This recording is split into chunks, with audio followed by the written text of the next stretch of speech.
pour l'instant, donc vous êtes arrivé là. D'accord. Et là, on est là.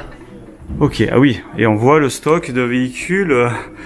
Donc ça s'est agrandi depuis. La photo devrait montrer aussi ici D'accord. notre parc expédition. Ça, ce sont tous les véhicules prêts au départ. Et ici, vous voyez une tente. Dans la réalité, vous allez la voir depuis le mois d'août de l'an dernier. On a ouvert un énorme bâtiment de 5000 m² destiné à la finition. Et là, on a l'équivalent de 33 terrains de football. 200 000 m², 33 terrains de football. Voilà, pour fabriquer des chaussons. Il faut bien ça. Et des challengers. Des challengers et aussi des caravanes. Et des caravanes. On fait à peu près 9000 camping-cars ici. À 9... Et on fait presque 6000 caravanes. Caravelair, Sterkman, D'accord. Ruby. Ok. Voilà. Donc c'est... Allez, on va aller voir tout ça. Donc forcément, dans les usines, on a des contraintes de sécurité, y compris au niveau des pieds. Donc voilà. Donc c'est Mickey qui va chez Trigano. C'est parti. Donc les fameuses caravanes. Sterkman. Il y a 2 lignes caravane, 2 lignes camping-car. Combien vous en sortez par an des caravanes? Entre 5 et 6 000. Ah quand même, ça... On pourrait croire que c'est en baisse d'activité, mais... Non, pas du tout, particulièrement sur l'Europe du Nord. D'accord. Ça reste très intéressant.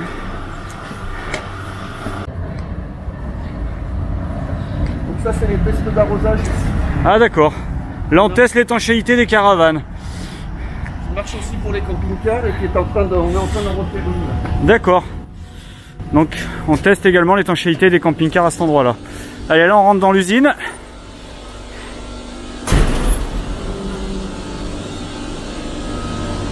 Merci. Et nous voilà dans l'usine où là on a tous les panneaux a priori qui vont servir à faire les parois de vos camping-cars.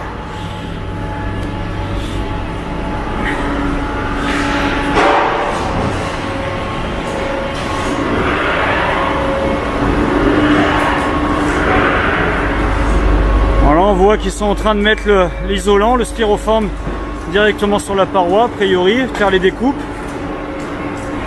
Voilà à quoi ressemble l'isolation dans les camping-cars. Je peux m'approcher? Oui. Et voici. Donc avec les repères laser qui nous permettent de voir où il faut qu'eux ils accrochent. Vous voyez? Il faut en faire quelques-uns toute la journée comme ça.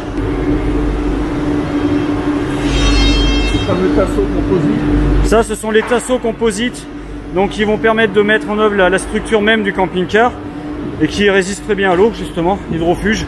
C'est tout l'intérêt de ce type de... Et là qu'est-ce qu'on a? Ça c'est toutes les tasseaux bois, parce que le bois malgré tout ça reste souple et léger, c'est encore ce qu'on a trouvé de mieux. Ça c'est les plaques de polyester, c'est quoi? Ouais, sous-plancher. C'est les sous-planchers. Attention, n'approchez pas, il ne faut pas traverser la ligne, vous voyez, vous avez des petites lumières. Ah oui, alors attention, faut pas traverser. La machine, après. Ah, si on traverse la ligne jaune, ça bloque la machine, donc attention. On va faire attention. Ici, ça ne fonctionne pas pour l'instant, mais ces deux grosses machines ici que vous voyez, c'est des fours qui vont servir à presser, donc presser et chauffer les faces. Nous aurons mis avant, les machines auront mis, on les voit ici, le polyester d'un côté, les revêtements intérieurs de l'autre, et ça va rester quelques minutes au four, pressé avec plusieurs tonnes. C'est ce qu'on appelle le panneau sandwich. C'est le fameux panneau sandwich, d'accord, dont on entend parler si souvent.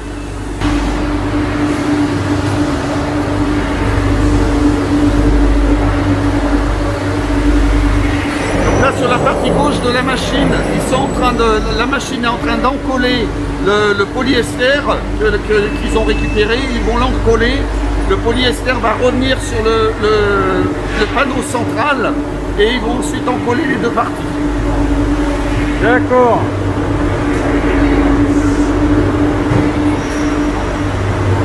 C'est un système d'aspirateur. Ce qu'on voit ici, c'est comme un système d'aspirateur, il a aspiré la face. Ah oui. Un système de ventouse pour l'accrocher.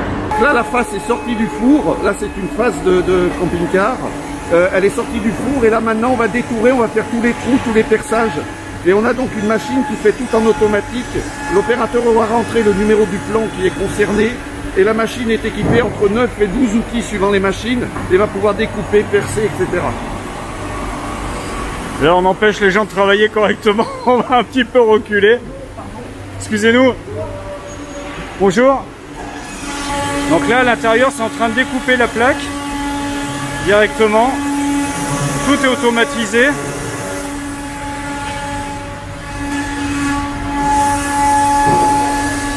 Vous voyez, c'est dans une cabine comme ça pour la protection de toutes les personnes qui travaillent ici. Alors je sais pas si on entendra bien parce que j'ai le masque plus le micro, mais vous voyez. Et tout est piloté par ordinateur comme ça. C'est impressionnant. Là vous voyez déjà la plaque, je peux pas trop avancer, autrement je vais arrêter la machine. Mais on voit qu'il y a des trous et toutes les découpes ont été faites. Et là on est sur une phase de camping-car. En l'occurrence c'est un 720, un chausson 720. D'accord. Qui est en train de sortir, donc on est sur une face. Les épaisseurs des faces sont de 30 mm. L'isolation bien sûr styrofoam. Et la fameuse ossature bois composite. Donc les amis, ça c'est un chausson 720. Je sais pas si vous le reconnaissez. Moi j'ai un peu de mal.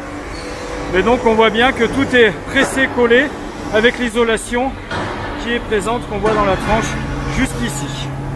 On voit sur les bords là, on voit que c'est noir et que c'est pas bleu comme l'isolant. Et il y a une bonne raison à ça en fait. Hein.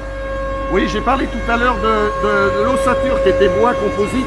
Quand c'est à l'extérieur du véhicule, toutes les parties qui vont toucher l'extérieur, donc sujettes à l'humidité, c'est évidemment du composite. Et oui, tout ce qui va être amené à être en contact de l'eau va être en composite hein, pour éviter évidemment des moisissures, etc. Et tous les problèmes qu'on peut connaître sur nos camping-cars quand ils ont des infiltrations.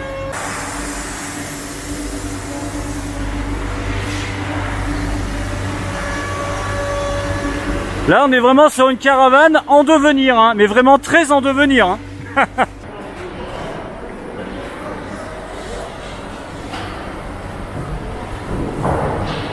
Bon les amis, là ça se concrétise, on va voir un petit peu plus à quoi va ressembler votre prochain camping-car.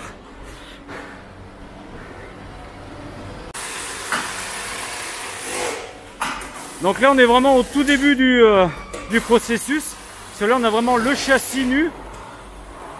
Oui absolument, donc il nous arrive directement de chez les constructeurs et là on va l'aménager, on va faire des rallonges pour pouvoir supporter les garages, pour pouvoir mettre les ceintures de sécurité, etc.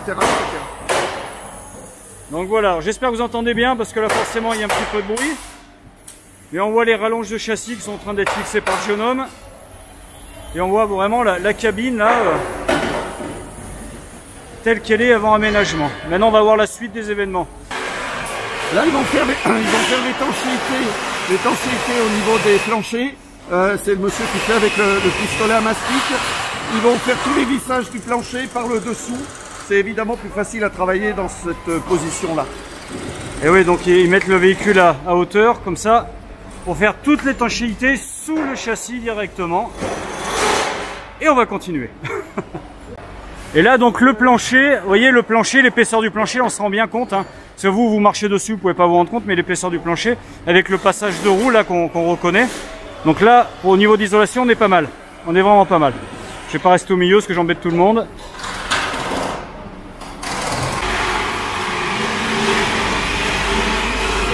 Donc là on voit bien donc le siège pour répondre aux normes de sécurité hein, qui doit être attaché sur le châssis directement. C'est ça, hein, les sièges sont attachés sur les châssis directement, c'est ça? Ah oui absolument, il y a des normes qui sont évidemment très importantes, c'est normal. D'accord. Et là qu'est-ce qu'ils font là exactement là, sur le côté là? Je peux vous demander ce que vous faites? Bonjour, c'est de l'étanchéité, c'est ça? C'est l'étanchéité pour les vis. Ah voilà, regardez. Oh pardon, excusez-moi. Et là, il y a de quoi faire. Là, normalement, ça ne devrait pas passer. Non, il n'y a rien qui passe. Merci. C'est un titanium 540, on a du bol, c'est un chausson. Ah ouais. Donc là, on voit l'arrière du frigo qui apparemment est un Trimix. Hein. On reconnaît bien le système agrégat. Là, la salle de bain. Là, on va tomber dans la soute traversante, qui n'est pas encore exactement finie, c'est pas ce qu'on pourrait dire. On voit qu'on n'est pas sur du français parce que les prises, vous voyez, sont pas les mêmes que les nôtres. Donc a priori le volant doit être à droite, on va être sur un véhicule anglais. Bingo, c'est ça. Donc eh ben, si c'est un véhicule anglais, normalement il y a un four pour faire les toasts. Le four est bien là, je confirme. Donc là on est sur la pose des adhésifs à l'extérieur des véhicules. Ça a l'air de rien mais c'est tout un art. On va voir comment procède ce monsieur.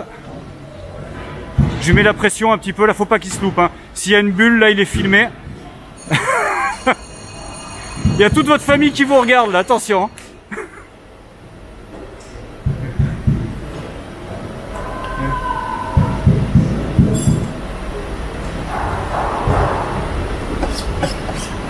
Et on chasse, et on maroufle.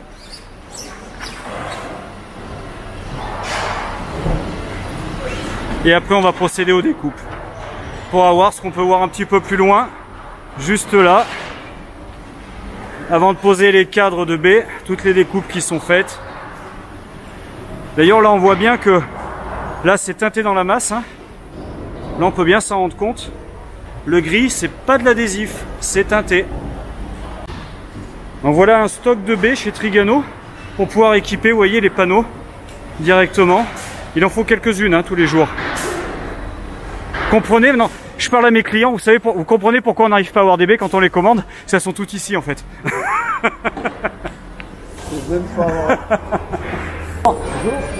Bonjour. Ça vous embête si je fais un plan? Merci. Vous voyez le nombre de personnes qu'il faut pour faire un camping-car et vous comprendrez tout de suite pourquoi on arrive à fabriquer plus de camping-cars que de fourgons. Parce qu'il y a beaucoup de monde dessus. Hein. C'est des équipes entières, les unes derrière les autres. Alors je vais monter, on va aller voir comment ça se passe juste avant de poser le toit. Je vais quand même demander à ces messieurs si je peux les filmer. Est-ce que je peux vous filmer, messieurs? Je fais surtout un plan sur le véhicule. Juste là. Ça va? C'est gentil, merci. Donc voilà, ces messieurs sont en train de tout préparer. Là, vous voyez, ils sont en train de... Là, c'est toutes les gaines électriques, a priori. Et là, donc, vous avez vraiment... C'est avant de refermer le véhicule lui-même. Là, on tombe... C'est encore un 640, a priori. Là, on tombe dans la penderie. La douche, vous voyez. Le lit pavillon. Et maintenant, on va aller voir là-bas un peu plus loin comment ça se passe une fois qu'il est posé. Bon courage, merci.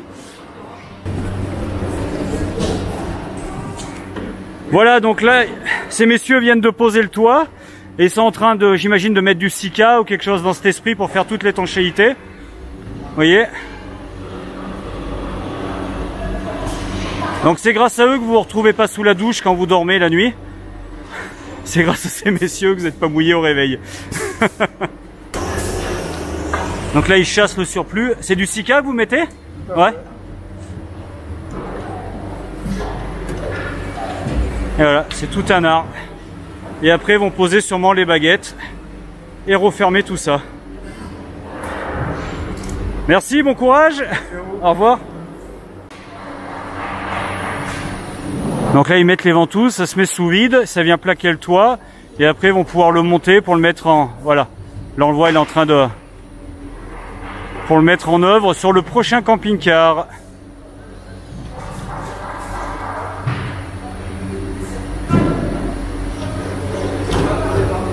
Et là, spéciale dédicace pour mes collègues, ça serait pas mal si on avait ça à l'atelier, les gars. Mais bon, il n'est pas qui de Trigano qui veut. Donc avant, là, il y avait les finitions qui étaient là également. Voilà, c'est-à-dire que historiquement, ce bâtiment-là, il y avait la construction complète du début jusqu'à la finition sur ces 210 mètres de long. D'accord. On a construit un nouveau bâtiment qu'on va aller voir tout de suite de 5000 mètres carrés qui nous a permis d'agrandir les lignes et de réduire les temps de cycle. D'accord. Qui nous a permis, donc chaque personne a plus de temps pour faire son travail et le faire bien. Et on a un bâtiment complet uniquement réservé aux finitions et à la qualité. Et là, on voit que sur cette usine qui est plus moderne, il y a beaucoup moins de bruit que dans les autres. Ah, on va le voir, ouais. Ouais, c'est déjà... Enfin, déjà là, c'est beaucoup plus agréable pour les personnes qui travaillent là. Là, c'est un bâtiment qui date de 1974. L'autre, il date mais il a mon âge. Il a mon âge, d'accord. Et l'autre, il a mon âge, il date d'août dernier. Ah, ouais. D'accord, mais d'accord. Voilà quelques véhicules. On va entrer dans la nouvelle usine d'août dernier, donc, hein, c'est ça. Et là, on suit toujours notre chausson anglais. On va aller voir ce qui se passe un petit peu à l'intérieur. C'est la surprise. Je vais le découvrir en même temps que vous. C'est parti. C'est beaucoup plus calme. Ah, là je suis pas obligé de prendre mon micro apparemment, c'est une usine toute neuve. Au niveau du son, ça sera beaucoup plus agréable.